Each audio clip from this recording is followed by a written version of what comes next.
அதெல்லாம் வந்து ஒரு கடுமையா நீங்க வந்து கம்ப்ளைண்ட்லாம் கொடுத்துருக்கீங்க. அதுக்கெல்லாம் என்ன ஆக்ஷன் எடுத்திருக்கிறாங்க? என்ன நடவடிக்கை எடுத்திருக்கிறாங்க? உங்களுக்கு என்ன ரிசல்ட் கிடைச்சிருக்குது? அப்படின்றதெல்லாம் ஒரு கிரேட் கொஸ்டின். ஏன் உங்களால ஒரு தனிப்பட்ட ஒரு செக்யூரிட்டி பாதுகாப்பு வைக்க முடியலையா? உங்களுக்கு வந்து பாதுகாப்பு உங்களால உருவாக்க முடியலையா? ம். அதாவது காவல்துறை பாதுகாப்பு அப்படின்றது நம்பர் 1. அதில் மாறுபட்ட கருத்து இல்லை. ஏன்னா, நீங்க அந்த உங்களுடைய தாய் வந்து தாக்கப்பட்டார். தாய் இருக்கும் பொழுது அந்த வீடு வந்து தாக்கப்பட்டது. கழிவு நீரால் அப்படின்ற ஒரு விஷயம் நடந்திருக்குது. நீங்க வந்து அதுக்கு முன்பாகவே நீங்க சொல்லிக்கிட்டே இருக்கிறீங்க.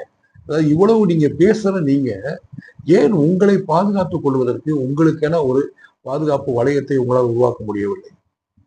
நீங்க வந்து பாத்தீங்கன்னா, ஒரு எலிமெண்டரி ஸ்கூல் ஸ்டூடெண்ட் மாதிரி நீங்க வந்து பேசுறீங்க. நீங்க வந்து எனக்கு அச்சுறுத்தல் இருக்கிறது, எனக்கு அச்சுறுத்தல் இருக்கிறது, எனக்கு வந்து அப்படின்ற மாதிரி நீங்க பேசிட்டு இருக்கிறீங்க.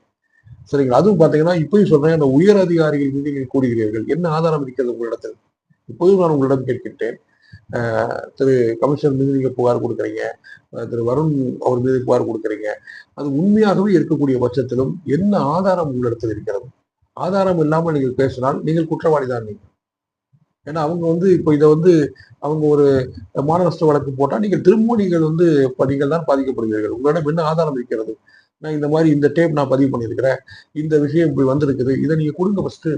இதை கொடுக்காம தான் நீங்க பேசிட்டு இருக்கிறீங்க. அப்படின்னா என்னது?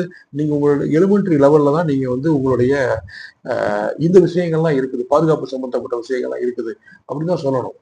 நீங்க உங்களை பாதுகாத்துக்கணுமா? செல்ஃப் டிஃபென்ஸ்னு ஒண்ணு இருக்கு. அதை நீங்க வந்து கட்டமைங்க. நீங்க பயிற்சி பெறுங்க. நீங்க இப்போ ஆங்ஸ்ட்ராம் இப்போ சிலர்லாம் வந்து பாத்தீங்கன்னா வந்து அவங்க வந்து வெப்பன்ஸ் வாங்கியிருக்கிறாங்க. அந்த வெப்பன்ஸ் கேட்டு நீங்க வாங்கிக்கோங்க. அந்த வெப்பன்ஸினுடைய பயிற்சியை நீங்க பெறுங்க. உங்களை தற்காத்துக் கொள்வதற்கு ஏதாவது நீங்கள் வந்து ஒரு இயக்கத்தில் சேருங்கள். ஒரு ஒரு கட்சியில் சேருங்கள். உங்களுக்கு ஒரு பிடித்த ஒரு கட்சியில் சேருங்கள். அரசியல் களம் காலங்கள். இல்ல ஒரு டெமோக்ராட்டிக்கா போங்க. டெமோக்ராட்டிக்கா பேசுங்க. ஏன்னா உங்களுடைய டெமோக்ராட்டிக் அது இல்லாம நீங்க வந்து ஒரு எலிமெண்டரி லெவல்லயே நீங்க வந்து ஆரம்பத்துல இருந்தே சொல்லிட்டு இருக்கு. நீங்க பாத்தீங்கன்னா, இன்றைக்கு நீங்கள் கொடுத்த அந்த பேட்டி கூட அப்படிதான் இருக்குது.